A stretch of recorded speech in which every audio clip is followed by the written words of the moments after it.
From a suitable distance, these pieces adopting the halftone method will look nearly photographic. They will convey the apparent unity, consistency, and integrity of the subject. But on close examination, the sense of wholeness disintegrates into little more than a mostly orderly accumulation of individual components. And those components are set against a significant amount of empty space. When it comes to the halftone reproduction process, it is an optical illusion that unifies the image. What happens when the subject of those images, in this case, the basic constitutional institutions in which the public invests its trust and to which we look for leadership, are closely scrutinized? Do the individual parts and pieces stay connected through some reliable mechanism? Is the glue holding together the larger community reliable, or is it merely coincidental? Is it something we can really believe in?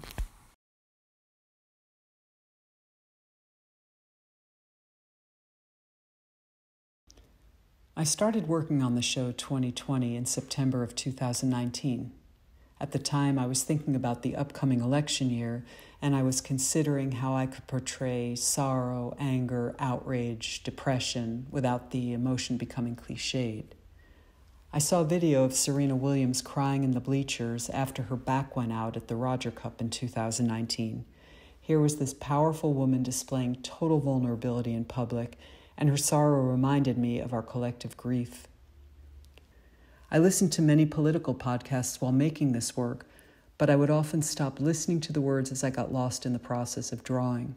The subjects, all-powerful women who affect change, pause between words, gazes, or gestures in atmospheres of graphite. I'm interested in slowly describing a velocity that is inherent in an image and in a feeling.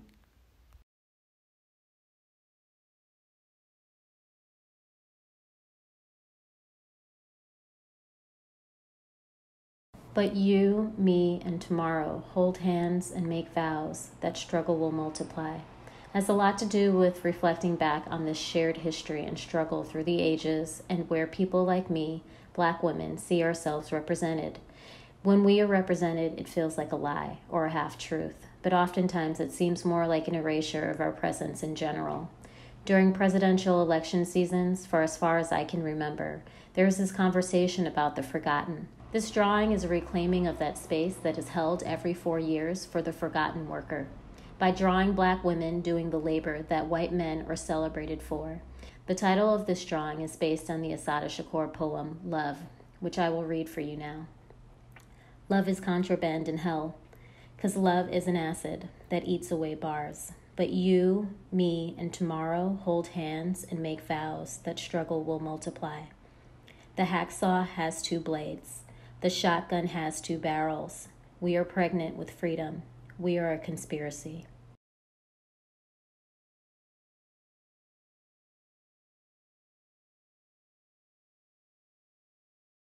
My piece begins with 3 drawings from different protests, and then over the course of the show, more and more drawings are added. So by the end of the show, there will be 6 drawings to create one full wall of protests. And the crazy thing about it is I couldn't actually include all the different protests that had happened between when I sort of first started thinking of the show in the spring of 2019, and then when I started really seriously working on it, which would have been, I guess, almost a year later into 2020.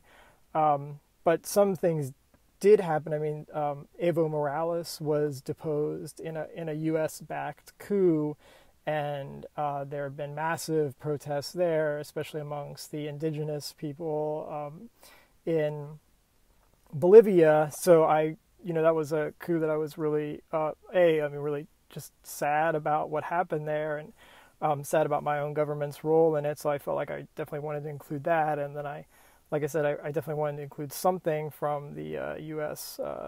Police violence protests. So it's been a pretty amazing time in world history, and I just tried to maybe do my best in this series to sort of begin to grapple with what the on the street response to that has been. Thank you.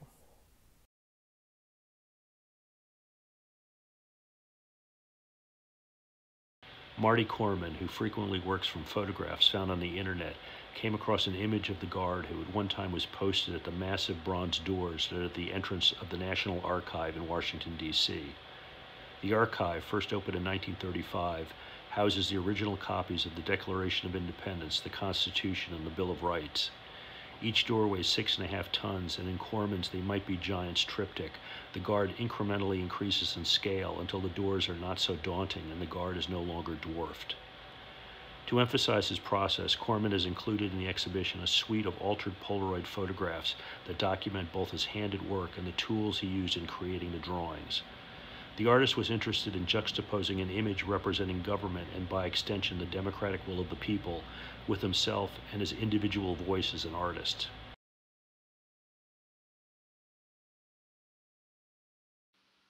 Hi, I'm William Pauhaida. When exhibitions director Richard Klein invited me to be part of 2020, we discussed two of the themes embedded in the name of the show, perception and time. My previous exhibition at the museum, After the Contemporary, was a kind of speculative fiction to imagine what the art world might look like in 50 years based on current trends. I was thinking about that when I began making work for Possibilities of Representation, which takes the form of a timeline that extends from the colonial era into possible future outcomes based on the consequences of our electoral choices. One of the things that I knew I wanted to address early on were fictional, cinematic representations of the future. I began to think about how the idea of political theater and the way politicians perform their roles. I also wanted to put the sense of urgency and deep personal investment around primary candidates into a longer historical context, to comment on how the choices were being framed around extremes. What I certainly could not have predicted when I began developing the timeline was the profound impact COVID-19 would have. The experience of seeing the Democratic primary ground to a halt in early March, after nearly a year of intense campaigning, became a kind of metaphor for the onset of the pandemic for me. When I returned to the work in the summer, after experiencing social distancing and crowded protests, I used the visual structure of the timeline to dilate the duration of the pandemic, visualized with the increase in scale of centuries into decades, into months, into days, that compress and extend time. I also wanted to mark the extremes represented by public responses to both the pandemic and the protests that were portrayed very differently in the media and perceived as threats depending on your perspective. The only constant or remotely objective measure in the installation is the slow erosion of polar ice and rising sea levels that resist romantic or nostalgic longing for an ideal American past or an ideal center that feels like it can't hold anymore.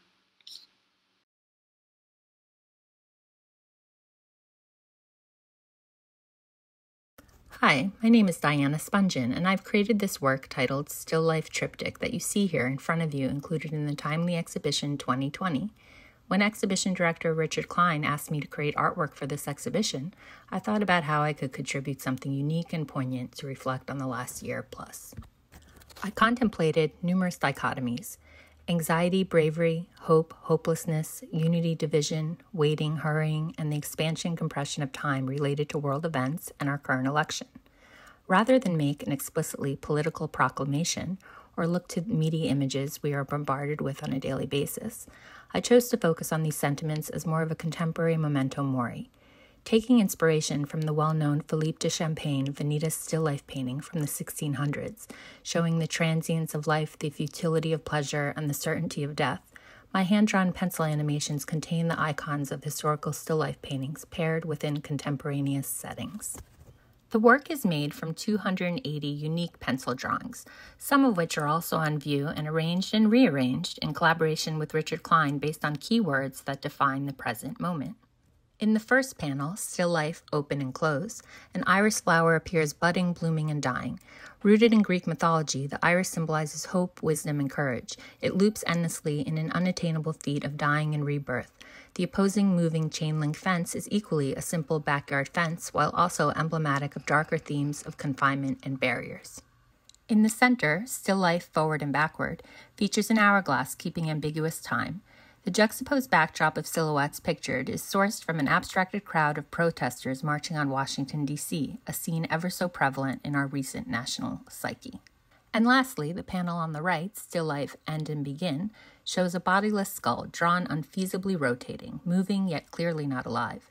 The skull is a well-recognized emblem of mortality, and across various cultures it often serves as a much-needed protection from evil. Paired with a moving landscape, this combining hints at an era passing, human synchronicity with nature, and good existing alongside evil. The audio compositions in the work feature the sounds of a meditation bell, rain falling, and white noise, and were considered to allow for both contemplation and escape, functioning as a meditative space to both tune in and tune out. Take a moment to sit with the work and see where it takes you and what thoughts it conjures up.